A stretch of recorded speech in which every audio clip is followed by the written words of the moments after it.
morning, Ag Grad. My name is Claire, and I'm coming at you from Michigan as an intern at North Central Co-op. This summer, I'm interning as a crop scout, and one of my main duties is going around to fields, checking out the weeds to see how far along they are to see when we should spray them.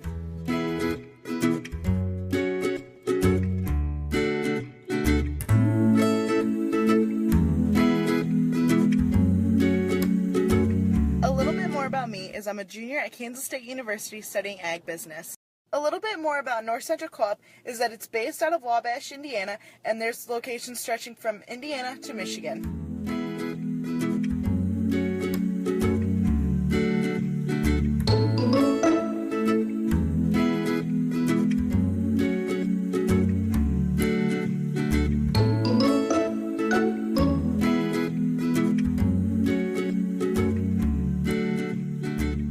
Right now I'm in the seed building, which at the beginning of the year was completely full, but now you can see is quite empty.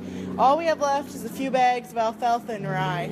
At our location, we mainly focus on row crops. However, there is quite a few orchards and vegetable growers around, which hopefully I'll get to show you on later today.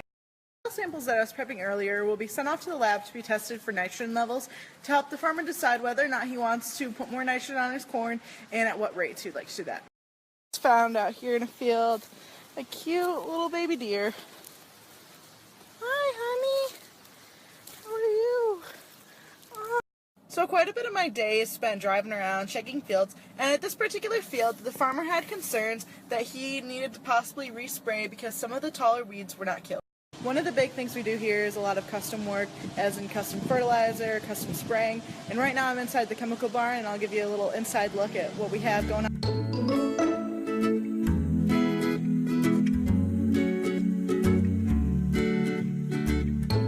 Now that I'm done with work, I'd like to spend a little more time telling you about Michigan agriculture. What many of you might not know is that Michigan agriculture is the second most diverse producing state in the nation, being top producers of dry beans, blueberries, and tart cherries. In my area of the state alone, we have a lot of dairies, lots of orchards, and lots of row crops, and right now I'm going to show you around one of those dairies.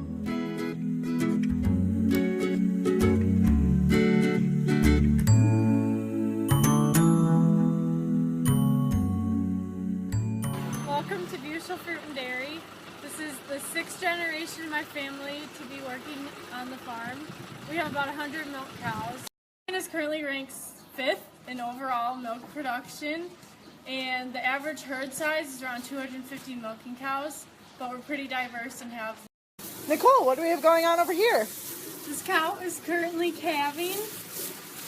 As you can see, oh, she sucked it back in.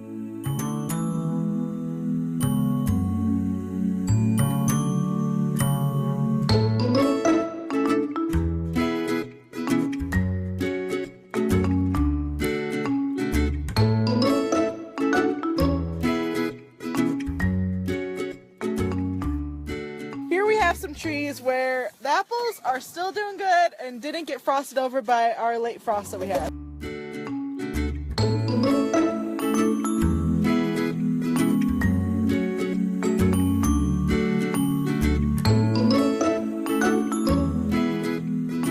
Quite a few of these apple trees only have 1 or 2 single apples due to the late frost and the cold damage that they have suffered through.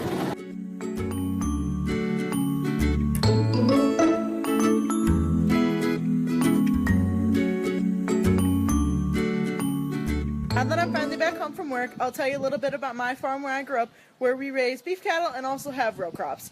On our farm, we raise around 200 head of Holstein fat steers. We choose to raise Holsteins because of the large amount of dairies around us, which leads to excess amount of bull calves.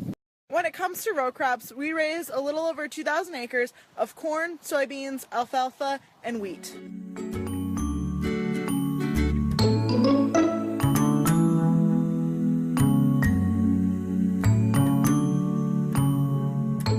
I'm about to sign out, but thank you so much for tuning in with me today. I hope you learned a little something about crop scouting and about Michigan Ag. If you have any further questions, feel free to add me on my social medias.